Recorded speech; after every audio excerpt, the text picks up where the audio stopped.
বর্তমান সময়ে জনপ্রিয় জুটি নিলয় আলমগীর ও জান্নাতুল সুমাইয়া হিমি। দিন দিন বাংলা নাটকের জনপ্রিয়তা বেড়ে চলেছে, সেই ধারাবাহিকতায় আবারও নতুন নাটক নিয়ে হাজির হয়েছেন জনপ্রিয় জুটি।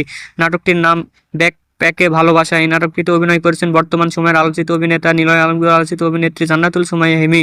এই নাটকটি রচনা ও পরিচালনা করেন আর মজুমদার। নাটকটি খুব শীঘ্রই এলবিসির এন্টারটেইনমেন্টের ইউটিউব চ্যানেলে প্রকাশিত হবে। আপনারা দেখতে চাইলে অবশ্যই এলবিসির এন্টারটেইনমেন্টের ইউটিউব চ্যানেলে চোখ রাখুন এবং নিয়মিত নতুন নতুন নাটকের আপডেট পেতে হলে অবশ্যই চ্যানেলটিকে সাবস্ক্রাইব করে রাখুন। পরবর্তী ভিডিওর জন্য অপেক্ষা করুন।